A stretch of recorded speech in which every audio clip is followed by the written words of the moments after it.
हमारा जो ज्योतिष है वो चीजों को बदले भले ना, मतलब योगी जी को प्राइम मिनिस्टर किसी टोटके से भले ना बना सके, बिल्कुल नहीं। या कोई मंत्री अगर चाहता है कि मैं और ऊंचे पद पर पहुंच जाऊं तो वो भले ना हो, लेकिन उसकी डेस्टिनी क्या है ये हमें पता चल सकता है। पता चल सकता तो आप है। उन्हीं चार्ट्स के बारे में अंकित जी आगे हम बिल्कुल बात कर बिल्कुल लेते हैं बिल्कुल कि आपने तो सारी कुंडली देखी होगी ना, भारत की कुंडली भी देखी होगी बिल्कुल 1947 में बिल्कुल आजादी बिल्कुल के समय बिल्कुल वाली। बिल्कुल मोदी बिल्कुल जी, योगी जी, मैं किसी का भी पूछूं आप बता लेंगे? बिल्कुल श्योर। सारा आपने अध्ययन कर रखा है। बिल्कुल तो चलिए फिर शुरुआत अरविंद केजरीवाल के साथ करते हैं क्योंकि दिल्ली में चुनाव है। जी। क्या कहती है कुंडली उनकी? अरविंद केजरीवाल की जो कुंडली है, जो मेरे पास डेटा है, उस डेटा के हिसाब से उनका सिंह लगन है। अच्छा। 2024 तक, 2008 से लगभग 2024 तक 16 साल उनकी बड़ी अच्छी दशाएं चली जुपिटर की, बड़ा लाइमलाइट में आए। 2024 में उनकी दशा बदली, शनि की महादशा स्टार्ट हो गई, जो अगले 19 साल रहनी है। शनि वैसे भी सिंह लगन वालों के लिए एंटी है, 6 लॉर्ड है, ठीक है। अब उनकी कुंडली में 6 लॉर्ड होके शनि और नीच का होके 9th हाउस में चला गया है। आप देखो, और बैठा कि 12th लॉर्ड के साथ है। 12th लॉर्ड क्या है? 12th हाउस जेल दिखाता है आपको। जैसे ही दशा आई, देखिए वो जेल तो गए ना 2024 में, जैसे ही दशा लगी, दशा ने अपना काम कर दिया। हाँ। जीवन में जो भी कुछ घट रहा है दशाओं का रोल है, मतलब कब आप क्या करोगे क्या लोग नहीं कह रहे हैं करोगे। ईडीसीबीआई का है या वो दशाओं का वो खेल पॉलिटिकल है। इशू देखिए, हाँ ईडीसीबीआई हाँ, भी अरे पर्टिकुलर हाँ, इसी टाइम क्यों आई? पढ़ने को तो 2015 से वो कुछ ना कुछ ठीक बोल ही बात। रहे, कुछ ना कुछ कर ही रहे। हर एक जो मूवमेंट होना है लाइफ में, उसके लिए एक टाइम फिक्स है। आप उनको जेल कब जाना था वो टाइम फिक्स था, तो जैसे ही आई तो अब जिनको भेजना था, नहीं भेजना था उनको जेल में, उनके अंदर ऐसी ठीक मेंटेलिटी है कि उसी इसको समय। भेजें हम, हाँ उसी समय भेजें। हाँ। वो एनर्जी उनको इस टाइम मिली, उनके प्लैनेट ने वो काम किया। अब मैं ये देखता हूं तो उनके लिए थोड़ा सा स्ट्रगलिंग रहने वाला है शनि की महादशा, और थोड़ा सा भी 2028 तक वो डिस्टर्ब रहेंगे। मुझे लगता है कि थोड़ा सा यहाँ पर इनका 2024 से 2028 तक डाउनफॉल है। आम आदमी पार्टी के कुंडली का भी एनालिसिस किया है, तो जो दशाएं मुझे दिख रही हैं, अभी फरवरी में शायद इलेक्शन है 2024 का, हाँ। तो आम आदमी पार्टी, मैं एक प्रेडिक्शन कर रहा हूं आपके चैनल पे, आम आदमी पार्टी अरविंद केजरीवाल की लीडरशिप में इस बार अपना सबसे खराब परफॉर्मेंस करेगी और लेकिन सरकार सत्ता से बिल्कुल दूर रहेगी। अकेले अपने दम पर सत्ता बनाने की जो हैसियत आम आदमी पार्टी की जो कर हाँ। रही है, जो हम देखते थे सिंगल लार्जेस्ट पार्टी जा रही थी, इस बार नहीं होना। अच्छा सहारा लेना पड़ेगा। मे भी सहारा लेना पड़े उन्हें, बट सरकार तो बनाती भी नहीं दिख रही। इसके कंपेयर में इस बार बीजेपी की कुंडली देखी, बीजेपी की जो इस्टेब्लिशमेंट हुआ था 6 अप्रैल 1980 को 11:45 दिल्ली, वहां से हम कुंडली देखी तो जो बीजेपी की दशाएं है, तो बीजेपी यहाँ पर काफी अच्छा परफॉर्मेंस करती हुई दिख रही है। और अब बीजेपी अच्छा परफॉर्मेंस कर रही है, अच्छा प्रदर्शन कर रही है, आम आदमी पार्टी थोड़ा डाउन जा रही है। कांग्रेस की कुंडली लगभग अपने पतन की ओर है, पूरी पार्टी पतन की ओर है। मैं आगे इसको डिस्क्राइब करूंगा, तो वो अच्छा, दाई के आंकड़े के अंदर समिट ये जाएगी। तो बड़ा शॉकिंग वाला ये प्रेडिक्शन आपका है, क्योंकि दिल्ली वाले मुझे लगता है अरविंद केजरीवाल ही वापसी कर रहे हैं, ये मान के बैठे हुए हैं। मुझे लगता है जर्नलिस्ट भी सारे यही सोच रहे हैं, और कांग्रेस तो मुझे लग रहा है अब इस चुनावी नतीजों के बाद ऐसा लग रहा है कि ऊपर को जा रही है। राहुल गांधी की यात्रा कमाल कर रही है, राहुल गांधी की छवि सुधरी है पतन बताते की हैं। ओर। ये बड़ा शॉकिंग है। तो और जो दिल्ली में जो मुझे दिख रहा है, एक हंग पार्लियामेंट। अब इसमें पॉलिटिकल पार्टीज अपना क्या इम्पैक्ट डालती हैं, बीजेपी क्या सक्सेसफुल रहेगी ऑपरेशन लोटस करके सरकार बनाने में, हाँ। ये एक अलग इवेंट्स है। बट किसी भी पार्टी को बहुमत मिलता हुआ बिल्कुल भी नहीं दिख रहा है इस पोजीशन में। और इसका मतलब जो भी पार्टी सरकार बनाएगी वो किसी न किसी के जोड़ तोड़, सहारे से बनेगी। जोड़ तोड़ होगी। अब कौन जोड़ तोड़ में ज्यादा माहिर है वो ऑडियंस खुद ही समझ सकते हैं कौन क्या करेंगे। हाँ। बट एक हंग मुझे लग रहा पार्लियामेंट है आपका आएगी, इशारा बीजेपी की तरफ है कि उसकी बन जाएगी सरकार। मे बी, अच्छा, क्योंकि हमने पीछे कई बार ये महाराष्ट्र मैं में इसलिए देखा भी उन्होंने। समझ रही हूँ क्योंकि आपने कह दिया कि कांग्रेस तो पतन की ओर है, बिल्कुल, तो जब कांग्रेस पतन की ओर है तो उसका कांग्रेस सहारा। इस दिल्ली इलेक्शन में दही का आंकड़ा भी पार नहीं कर पाएगी, इस बात को आप नोट डाउन कर लीजिए। वो 10 के अंदर रहेगी दिल्ली इलेक्शन दिल्ली में। इलेक्शन हालांकि में। बीता 2 इलेक्शन भी हमने देख ही लिया है, कहाँ ही पार हुआ है दहाई का आंकड़ा, इस शून्य बार पर। भी नहीं पार होगा, लेकिन इस हाँ। बार शॉकिंग ये है कि अरविंद केजरीवाल जो 67 सीट लेके आए थे, इस बार 30-35 पे निपटते हैं, मतलब सरकार तो नहीं बना पाएंगे वो। नोट डाउन कर लीजिए इस भविष्यवाणी को, क्योंकि अगले 2 महीने के अंदर अंदर क्लियर हो जाएगा कि जो अंकित जी ने कहा है उसमें कितनी सच्चाई है, वो कितना ठीक है बिल्कुल। या नहीं है। ये नोट डाउन करने वाली भविष्यवाणी अंकित जी बिल्कुल, ने आज आप नोट डाउन बताई है। कर लीजिए। ये प्रॉपर कैलकुलेशन बेस्ड है, कोई हवाबाई नहीं है, कुंडलियों को एनालिसिस किया गया है और ये मैं एक चीज कहता हूं एज एस्ट्रोलॉजर कि आप जो भी कुंडली का एनालिसिस करें वो डेटा लें और कोशिश करें, जितने लोग भी अगर एस्ट्रोलॉजी कर रहे हैं और अच्छी प्रिडिक्शन करना चाहते हैं, अपने हाथ से कुंडली बनाएं। सॉफ्टवेयर से हम जो कुंडली बनाते हैं कई बार वो गलत हो जाती है, उनके डिग्री मिनट में फर्क आ जाता है, आपके डिविजनल चार्ट बदल जाते हैं, प्रिडिक्शन बदल जाती है। और गूगल में जो डेटा दिया गया किसी भी आदमी को, उस पर बिल्कुल भी विश्वास ना करें, कोशिश करें किसी रिलायबल सोर्स से डेटा उठाने की, क्योंकि अरविंद केजरीवाल की 8-10 कुंडलियां गूगल में घूम रही हैं। तो मैं मुझे जो दिखाई दे रहा है कि अरविंद केजरीवाल अगले मुख्यमंत्री दिल्ली के नहीं भी हो सकते हैं, इसकी संभावना है। तो ये तो एक बहुत बड़ा प्रिडिक्शन हो गया। अब अगला जो नाम मुझे लगता है हमेशा सुर्खियों में रहता है राजनीति के अंदर, वो है योगी आदित्यनाथ का। लोग अगले प्रधानमंत्री के तौर पे भी उनको देख रहे हैं। देखिए, मैंने अपने मई का एक पॉडकास्ट किया था, वहां पर मैंने 3-4 भविष्यवाणियां की थी, लोग जाके देख सकते हैं। उसके बाद अब मैं देख रहा हूँ, मोदी जी के लिए भी प्रेडिक्शन की थी। उसके बाद मैं पिछले 1-2 महीने से देख रहा हूँ हर आदमी मोदी जी की सरकार गिराने पे तुला है कि 25 में सरकार गिर जाएगी, 25 में दिक्कत आ जाएगी, ये हो जाएगा, वो हो जाएगा। पहले आपने बताया है ऑलरेडी मैं बोल चुका हूँ एक पॉडकास्ट में, मैंने 3-4 भविष्यवाणी की थी, फिर से रिपीट ये कर देता कब हूँ। आपने किया ये पॉडकास्ट? मई 2024 का है, मेरे यूट्यूब चैनल पे पड़ा हुआ है, ओके। लोग देख सकते हैं उसको। हाँ। तो मैंने इससे बताया था कि मोदी जी का जो टेन्योर है 2027 में कंप्लीट होता दिख रहा है। हम फैक्ट एंड फिगर पे बात करेंगे, हवाई बात नहीं करेंगे। उसका रीजन क्या है, हम कहाँ से बोल रहे हैं, कोई जो एस्ट्रोलॉजी सीख रहे हैं उनको भी पता चले, और जो दर्शक उनको भी लगे कि वैसे मन में आ गया कि ये बोल दिया। देखिए, एक कॉन्सेप्ट होता है, जब भी सरकार शपथ लेती है, हमारे मंडेन एस्ट्रोलॉजी में एक टर्म यूज किया जाता है, पंचनाड़ी चक्र, सिंहासन चक्र। उससे क्या होता है, जो शपथ ग्रहण की टाइमिंग होती है, उस टाइमिंग के अकॉर्डिंग हम एक कुंडली तैयार करते हैं। उस कुंडली के बिहार पर हमें बताते हैं क्या ये सरकार अपना पूरा 5 साल कंप्लीट करेगी कि नहीं करेगी। तो मोदी जी ने 9 जून 2024 को शाम को 7:15 या 20 मिनट के आसपास शपथ ली थी। उसकी कुंडली हमने बनाई, पंचनाड़ी चक्र की जो टर्म्स, जो टेक्नोलॉजी, उसको यूज किया। तो उसमें दिखा कि सरकार में चेंज होगा, फेस चेंज होगा। फेस चेंज क्यों होगा, और फिर हम मोदी जी की कुंडली को भी लगाते हैं। वृश्चिक लगन की कुंडली है मोदी जी की। मोदी जी की जो कुंडली के 2027 में इनकी दशाएं बदलेंगी, और कुछ ना कुछ शायद राहु की दशा आएगी, भी मंगल की चल रही है उनकी। तो राहु की जैसी महादशा आएगी, और राहु उनके 12th हाउस और कुछ जो रिटायरमेंट से रिलेटेड हम चीजें देखते हैं उनको इंडिकेट कर रहा है। 2026 जुलाई में राष्ट्रपति के भी चुनाव है, रिमेंबर। तो मैंने पहले भी कहा था, फिर बोल रहा हूं, मोदी जी कहीं नहीं जा रहे हैं। Modi ji will be the next president of India in 2027। ये एक और शॉकिंग भविष्यवाणी है आपकी। आप सब कुछ नोट डाउन कीजिए। मैंने डोनाल्ड ट्रंप को 13 जून को प्रेडिक्ट कर दिया था कि ये, और ये बोला था कि ये 101% यूएस के प्रेसिडेंट बनेंगे। हाँ। आप इनको 5 जनवरी को यूएस के अगले प्रेसिडेंट की शपथ लेते हुए देखेंगे, 8 महीने पहले। उसके बाद कुछ उनके साथ हुआ भी, कोई रेप केस में उनके साथ कई बार उनको लगा कि शायद वो चुनाव नहीं लड़ पाएंगे, बट मैं सस्टेन रहा। मैंने कहा ये इंसान लड़ेगा और बहुत अच्छी तरीके से जीतेगा। कोई मामूली जीत नहीं थी इस बार डोनाल्ड ट्रंप की, बोलते हैं ना ऐतिहासिक जीत। जितनी स्विंग स्टेट्स थी सब जगह डोनाल्ड ट्रंप जीते। तो ये प्रेडिक्शन भी कैलकुलेशन बेस्ड है, एस्ट्रोलॉजी कैलकुलेशन बेस्ड, एस्ट्रोनॉमी पे बेस्ड है, कोई ये हवाई तुक्का नहीं है। मैं आपकी बात को रिलेट इसलिए कर पा रही हूँ, मैंने अभी हाल ही में सिग्नेचर एस्ट्रोलॉजी के ऊपर एक पॉडकास्ट किया था, तो उसमें हमारे गेस्ट थे विवेक त्रिपाठी जी, जो सिग्नेचर एस्ट्रोलॉजी, उन्होंने भी यही प्रेडिक्ट किया कि मोदी जी तीसरा टर्म कंप्लीट नहीं कर पाएंगे। आपने उससे भी एक कदम आगे बढ़ते हुए ये कह दिया कि मोदी जी तीसरा टर्म कंप्लीट तो नहीं कर पाएंगे, लेकिन वो राष्ट्रपति बन जाएंगे। मतलब अब आगे उनका भविष्य क्या होगा, क्योंकि ये तो विवेक जी ने भी बताया कि भैया उनका टर्म कंप्लीट नहीं होगा, लेकिन लोग सोचते हैं आगे होगा क्या, अभी तो वो स्वस्थ है। और ऐसा कोई सरकार पे संकट वंकट नहीं आने वाला जो लोग बोल रहे हैं सरकार गिर जाएगी, वो कोalition में कोई समर्थन है, ऐसा कुछ नहीं होना। जो होगा ये म्यूचुअली होगा, बीजेपी में स्वैच्छिक होगा और बीजेपी के बेटरमेंट के लिए होगा। अब भाई नोट कर लो, इसे भी कर लो, पिछली प्रेडिक्शन को तो किया ही था, ये भी नोट कर लो। लेकिन अब बड़ी बात ये है अंकित जी कि मोदी जी राष्ट्रपति बन जाएंगे तो कुर्सी हो जाएगी खाली। अब कुर्सी जब खाली हो जाएगी तो सबके मन में फिर वही सवाल आता है कि अब योगी आदित्यनाथ तो नहीं बनने वाले हैं प्रधानमंत्री। देखिए, 2 चेहरे हमेशा अभी दिमाग में चल रहे लोगों के, एक हमारे माननीय गृह मंत्री अमित शाह जी और एक दूसरे हमारे योगी आदित्यनाथ जी। अब हम अगर इसको चार्ट वाइज एनालिसिस करें, योगी आदित्यनाथ का चार्ट हम एनालाइज करते हैं। योगी आदित्यनाथ जी का भी सिंह लगन है। अच्छा। उनकी शुक्र की महादशा नवंबर 2024 से शुरू हो गई है। शुक्र उनकी कुंडली में 10th लॉर्ड होके 11th में बैठे हैं। शुक्र 20 साल तक उनकी कुंडली में रहने वाले हैं, 2044 तक।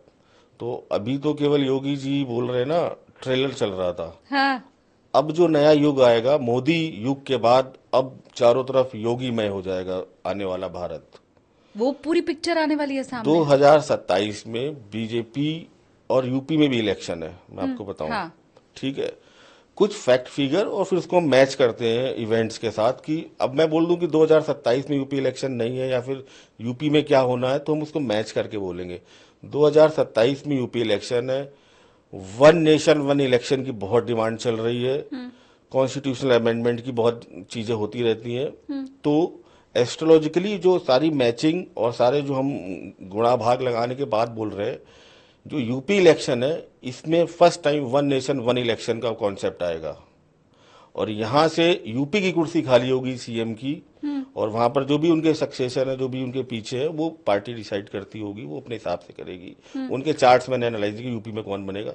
यूपी से 2027 में योगी जी भारत के नए प्रधानमंत्री बनेंगे। अब यहां से भारत का एक स्वर्णिम युग मैं बोलूंगा, जिसकी आधारशिला मोदी जी ने रखी। अब जिसको बोलते हैं ना उसके, मैं 1 मिनट रोक रही हूँ क्योंकि शायद ये मिस ना हो जाए हमारे व्यूवर से, जो आपको बातें नोट करती हुई चलनी थी। बिल्कुल। वो वन नेशन वन इलेक्शन मैंने पूछा नहीं था, अंकित जी ने खुद बता दिया है। तो ये भी आप नोट डाउन करिए कि 2027 उत्तर प्रदेश का चुनाव जब होगा तो उस समय वन नेशन वन इलेक्शन की शुरुआत वहीं से हो वहीं सकती से है। होगी। और ये एक और शॉकिंग प्रेडिक्शन आपकी। ठीक है, वन हाँ, नेशन वन इलेक्शन की शुरुआत वहीं से होगी। योगी जी भारत की जो सत्ता का केंद्र दिल्ली में आएंगे, और यहाँ से एक बोलते हैं ना, भारत के लिए एक गोल्डन टाइम शुरू होगा। ये योगी जी के लिए भी बहुत बढ़िया है। शुक्र के बाद उनकी सूर्य की दशा आएगी, सूर्य भी उनका 10वें भाव में बैठा है। हाँ, तो मुझे योगी जी अगले 20 साल तक हिलते हुए नहीं दिख रहे। हाँ, मैं एक चीज मुझे लग रहा है मेरे से मिस हो गई है। ये वन नेशन वन इलेक्शन की चूंकि हम बात कर रहे हैं, तो 27 में क्या मतलब पूरे भारत का भी चुनाव होना है, लोकसभा वाला पूरे भी? भारत का चुनाव 2029 में होना है। नहीं नहीं, तो ये वन नेशन वन इलेक्शन 27 ये में कैसे? कॉन्स्टिट्यूशनल अमेंडमेंट्स हो गए, क्योंकि भारत की जो 26 जनवरी की कुंडली है वो हाँ, काफी डिस्टर्ब है। वहां भी राहु लगन में बैठा है, और लगन की डिग्री और राहु की डिग्री, राहु केतु की डिग्री बहुत क्लोज नहीं, है। पर वन नेशन वन इलेक्शन तो हम ऐसे ही समझते हैं ना, लोकसभा और विधानसभा का चुनाव एक साथ। तो 27 में फिर कैसे हो पाएगा? 27 में गवर्नमेंट डिसीजन लेगी कि हम वन नेशन वन इलेक्शन के साथ शुरू करते हैं, यूपी के इलेक्शन के साथ। ओके। और उनके पास कॉन्स्टिट्यूशनल प्रोविजन होते हैं, असेंबली को डाइल्यूट करना, भंग करना, राष्ट्रपति से करना। वो उनको एक आगे की क्लियर पिक्चर दिख रही है। मुझे तो बहुत सारी क्लियर पिक्चर हो गई तो है। उनको बहुत, जो भी हमारे सत्ता में बैठे हैं, उनको क्लियर पिक्चर दिख रही है कि ये बेस्ट टाइम है। एस्ट्रोलॉजिकली भी बहुत मूवमेंट्स हो रहे होंगे इस टाइम। उस टाइम 2027 का टाइम चल रहा होगा। भारत में मंगल की महादशा लग चुकी होगी, लगभग लगे हुए उसको 2 साल हो चुके होंगे। आर्मी का बहुत बोलबाला होगा उस टाइम। मंगल क्या है, कमांडर इन चीफ आर्मी। थोड़ा सा वर्ल्ड वाइड भी सिचुएशंस अच्छी नहीं होंगी, ठीक है ना। हम अभी वर्ल्ड के ऊपर मुझे लगता है आगे चर्चा हाँ, करते हैं, इन्हीं सब चीजों लेकिन को इसी के साथ मैं ये इसको कंक्लूड कर रहा हूँ। हाँ, इन्हीं सब चीजों को मद्देनजर रखते हुए जो एक माइंड फ्रेम बनेगा कि अब एक टाइम इलेक्शन करा लेते हैं, फिर आगे हम बढ़ते हैं, पूरा कंक्लूड करके आने वाले टाइम के लिए तैयार रहने के लिए। हालांकि 27 के पहले हमारी और कई मुलाकातें होने बिल्कुल वाली बिल्कुल। हैं, लेकिन ये वाला प्रेडिक्शन तो अगर वो 27 का समय आएगा ना तो हम फिर से बैठेंगे, बिल्कुल बिल्कुल, है श्योर ना, व्यूअर्स के लिए। श्योर। क्योंकि योगी आदित्यनाथ अगले प्रधानमंत्री आपको बनते दिख रहे हैं, और आगे के कई वर्षों तक आपने कहा कि बोलबाला उनका रहेगा। अगले 20 साल तक जो युग होने वाला है, योगीमय होने वाला है। तो अब इनके टाइम में क्या होगा, कुछ चीजें होंगी। हाँ, इनके टाइम में भारत में राहु की महादशा भी आएगी। 2032 में खत्म हो जाएगी भारत की दशा, जो आजाद भारत की कुंडली है। राहु की महादशा शुरू होगी। राहु बैठा है शुक्र की राशि में, लगन में बैठा है। राहु को हम देखते हैं कुछ कम्युनल, कुछ सांप्रदायिक चीजें जो होती हैं उनसे भी रिलेट करते हैं। भारत का 3rd हाउस बहुत डिस्टर्ब है। 5 प्लैनेट वहां पर बैठे हुए हैं, और पांचों के पांचों प्लैनेट 9th हाउस को देख रहे हैं। 9th हाउस आपका धर्म है, आपका जो रिलीजियस एक्टिविटीज है, मंदिर मस्जिद, सब 9th हाउस है। अब वहां पर क्या होगा इम्पैक्ट, कि कुछ ना कुछ सांप्रदायिकता से रिलेटेड चीजें हो सकती हैं। कुछ, क्योंकि यहाँ पर एक चीज बहुत आगे तेजी से चल रही होगी, वो चीजें हिंदुत्व और सनातन का बोलबाला होगा। वो मैं इसलिए नहीं बोल रहा हूँ कि योगी जी फॉलो करें, वो दशाएं ही ऐसी मिलेंगी कि भारत में उस टाइम जो हिंदुत्व और सनातन है वो अपने पीक पर होगा। जब कोई चीज पीक पर जाती है, जब अगर हिंदुत्व पीक पर जा रहा है तो जो दूसरा धर्म विशेष है वो डाउनफॉल पे जा रहा होगा। तो ये जो ट्रांजैक्शन पीरियड होगा तो इसमें एक नेगेटिव चीज ये रहेगी, कम्युनल राइट्स होने के इश्यूज रहेंगे बहुत। ये एक नेगेटिव इम्पैक्ट है। पॉजिटिव इम्पैक्ट भी रहेगा। Bharat AI, artificial intelligence, Rahu की महादशा है। भारत इलेक्ट्रॉनिक्स, भारत टेक्नोलॉजी में इस जो 18 राहु की महादशा मिलेगी जो शायद 18 साल की, इस महादशा में भारत टेक्नोलॉजी के एरिया में, क्षेत्र में शायद नंबर 1 बन जाएगा।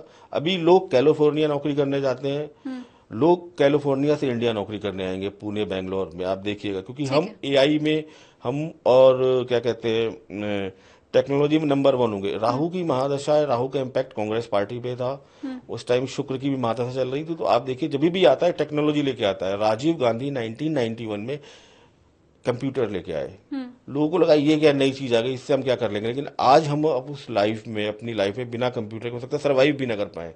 पूरा हमारा सिस्टम आजकल कंप्यूटर पे ही टिका हुआ है और अग्रणी उसमें अब भारत रहने वाला है, आप ये कह रहे हैं। अब फिर जो अगला जो टर्म आएगा 2032, यहाँ पर आर्टिफिशियल इंटेलिजेंस का यूज बहुत बढ़ जाएगा। कंप्यूटर ने कई लोगों की जो जॉब्स को खत्म किया, अब इस बार एआई रिप्लेस करेगा बहुत सारे लोगों को। हमारी छोटी से छोटी चीज में मैं आपको बोलूं, हम एआई यूज घर में करने लगेंगे। ठीक है, हालांकि मैं बताऊं वो जो योगी आदित्यनाथ जी वाली बात थी ना, क्योंकि 32 तक तो मुझे लग रहा है 32 बार मैं आपके साथ बैठने वाली हूँ अभी। मुझे आप ये बताइए कि योगी आदित्यनाथ जी का बोलबाला, मोदी जी बन गए राष्ट्रपति, मैं अगर ये सारी चीजें मान के चलूं, और बीजेपी की कुंडली भी आपको अच्छी दिखाई दे रही, तो फिर इन सब के बीच में राहुल गांधी और अखिलेश यादव का क्या होगा? देखिए, उनका करियर मैं कांग्रेस से शुरू करता हूँ, क्योंकि नंबर 2 पार्टी आज भी हम कांग्रेस को ही मानते हैं। कांग्रेस की कुंडली में क्या है कि बृहस्पति की, पहले उनकी राहु की महादशा रही करीब 18 साल, 2009 तक। राहु की महादशा में किसी न किसी तरीके से वो सत्ता में रहे, या अगर सत्ता में नहीं भी रहे बीच में अटल जी के टेन्योर में, तो वो मजबूत विपक्ष में रहे, मतलब एक दमदार भूमिका में रहे। शनि की एक अंतर्दशा लगी थी उनको 1996 में, तो वो सत्ता से बाहर हो गए थे। ठीक है, फिर जुपिटर की दशा लगी, जुपिटर इनका लगन लॉर्ड भी है। ठीक है, अब जो इनकी शायद मीन लगन की कुंडली मुझे देखना पड़ेगा, जुपिटर इनका लगन लॉर्ड भी। अब जुपिटर की दशा इनकी 2024 तक रही। अब इनकी शनि की दशा आ रही है, जो शनि इनके लिए फेवरेबल नहीं है। तो यहाँ पर कांग्रेस पार्टी का लोगों को लग रहा है कि वो अच्छा रिवाइवल करेगी, राहुल गांधी उसको बहुत ऊपर ले जाएंगे। बट पॉलिटिकली मैं उसको बिल्कुल, अगर मैं इग्नोर कर दूं या बिना बायस्ड हुए देखूं, केवल प्लैनेट क्या बोलते हैं कांग्रेस पार्टी के, तो कांग्रेस पार्टी 2024 इलेक्शन के बाद से जो उसकी दशा बदली है शनि की, यहाँ से वो डाउनफॉल, पतन की ओर जाएगी, और आने वाले इलेक्शन में वो एक रीजनल पार्टी तक सीमित रह जाएगी। यहाँ से कांग्रेस पार्टी का डाउनफॉल शुरू होगा। शनि की दशा अंतर्दशा उनके लिए फेवरेबल नहीं है। और जबकि लग रहा था कि अभी तो उदय फिर से शुरू हुआ है और इसका साइंटिफिकली प्रूफ मैं दे रहा हूँ कि राहु में जैसे ही उनका 1996 में शनि आया 2-2.5 साल के लिए, वो सत्ता से बाहर चले गए थे। बहुत बुरी तरीके से चले गए थे। ठीक है, तो अब फिर से शनि की महादशा आ रही है। इसमें कुछ कभी आपको अब लगेगा, लेकिन ओवरऑल जो कंक्लूजन है ये डाउनफॉल की ओर जा रही है 2024 के बाद। इसका बहुत अच्छा फ्यूचर मुझे नहीं दिख रहा। और आने वाले टाइम में इलेक्शंस में जो मुझे दिख रहा है, आने वाला टाइम जो दिख रहा है इंडिया का वर्ल्ड वाइड, ये बहुत छोटे लेवल तक सीमित रह के आपकी सिमटती हुई दिख रही है। राष्ट्रीय पार्टी क्षेत्रीय पार्टी में तब्दील होती है, आपको बिल्कुल दिखाई दे रही है। बिल्कुल क्षेत्रीय वो पार्टी कांग्रेस जो हमेशा से, जिसका आधिपत्य अगर मैं कहूं कि भारत के ऊपर था, वो अब आपको पतन की ओर जाती हुई दिखाई दे रही है। कांग्रेस की कुंडली 2 जनवरी 1978 की बनाई है, जब नया कांग्रेस आई बना था। उस कुंडली के हिसाब से प्रेडिक्शन है, हम उस कुंडली की बात नहीं कर रहे जो ए ह्यूम ने कांग्रेस बनाई और थी। क्या ये मैच हो रहा है राहुल गांधी की कुंडली के साथ भी? देखिए, राहुल गांधी की कुंडली अगर आप देखो तो कभी पॉलिटिकल कुंडली है ही नहीं। जो पॉलिटिकल कॉम्बिनेशन होने चाहिए, एक पॉलिटिशियंस की कुंडली में क्या क्या स्ट्रांग होने चाहिए, कौन से हाउसेज स्ट्रांग होने चाहिए। 6 हाउस बहुत स्ट्रांग होना चाहिए, कंपटीशन का हाउस है। एक पॉलिटिक्स, आप एक अच्छे पॉलिटिशियन तभी बन सकते हो जो आप कंपीट करके लोगों को हरा के आओ। आपकी कुंडली में राहु बहुत अच्छा होना चाहिए। डिप्लोमेसी, राहु क्या है? डिप्लोमेसी। एक मतलब बोलते हैं ना कि थोड़ा सा आप क्या कर रहे हो क्या नहीं कर रहे हो, सीक्रेसी आपके काम में पॉलिटिशियन के लिए बहुत जरूरी है। उसका बुद्ध बहुत अच्छा होना चाहिए, उसका सेकंड हाउस बहुत अच्छा होना चाहिए। राहुल गांधी का बुद्ध तो खराब है, सेकंड हाउस भी खराब। आप देखते हो ना, वो बोलते टाइम कहीं भी कुछ बोल जाते हैं, फिर बाद में वो बड़ा हंसी का पात्र बन जाते हैं। सैटर्न स्ट्रांग होना चाहिए। तो उनकी कुंडली में जो पर्टिकुलर एक 8-10 कॉम्बिनेशन होने चाहिए कि वो पॉलिटिशियन में या पॉलिटिक्स में हाई पोजीशन पे जाएंगे, तो वो राहुल गांधी की कुंडली में कहीं से भी नहीं दिखते। अब वो हैं इस पोजीशन पे क्योंकि उनको वो परंपरागत रूप से मिला हुआ है। अगर वो एक जमीन से उठ के आए होते तो वो विधायक भी नहीं बन पाते अपनी जिंदगी में।